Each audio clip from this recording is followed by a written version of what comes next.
I wear reindeer wool. The stuff does not breathe.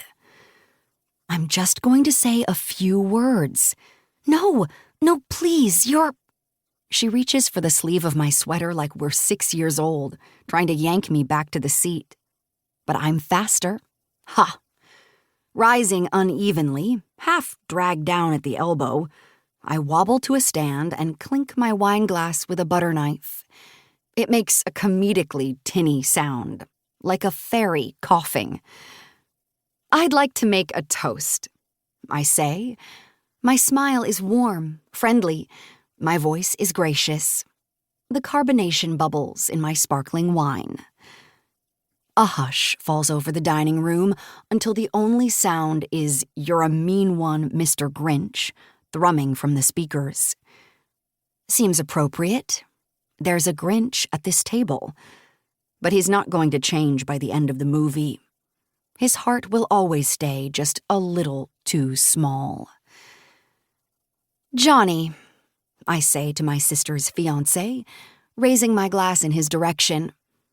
"I don't need to tell you how lucky you are to be loved by someone like Calla, but I'm going to tell you anyway."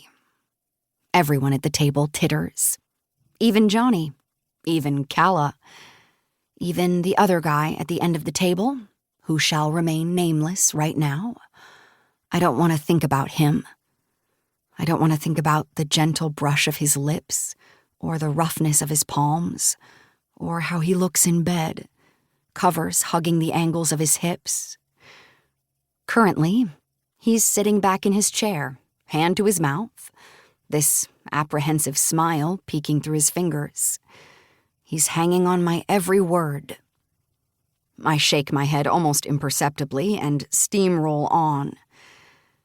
Calla might be a big fan of holiday sweaters, with the sparkling thread and the bells, and she might be more than a little afraid of teeny-tiny hamsters. "Class pets are unpredictable," Calla says, unable to stop herself from grinning, her face half covered in her hands. But don't let that fool you. Genuinely, she is one of the fiercest people I know. And the best. Anyone who's met her will say the same thing. Calla tilts her head at me in a polite way that says both, "I love you," and "Sydney, are you drunk?"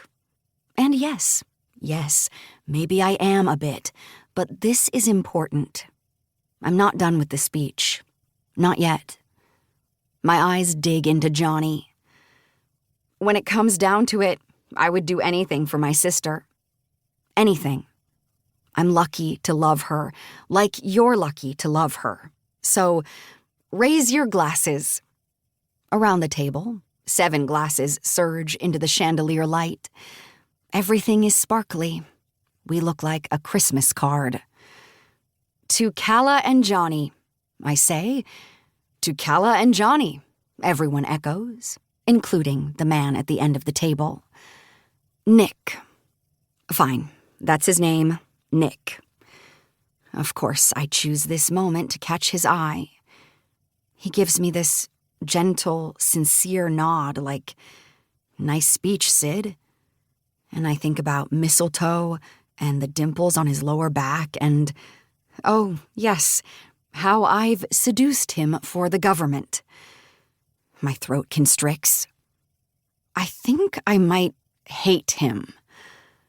And I have no idea how this is going to end for either of us. "Be good to each other," I add, with a final choked flourish.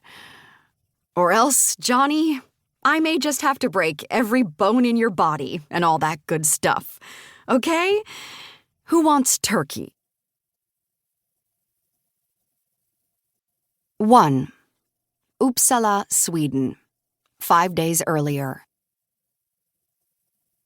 I can't just approach him and ask to cut in. That would look suspicious. Instead, I've placed myself at the edge of the dance floor, and I'm sipping a glass of champagne so slowly that I'm hardly tasting it. What matters is my mouth. He should be looking at my mouth. On my lips is a thick coat of crimson lipstick. The color perfectly matches my dress.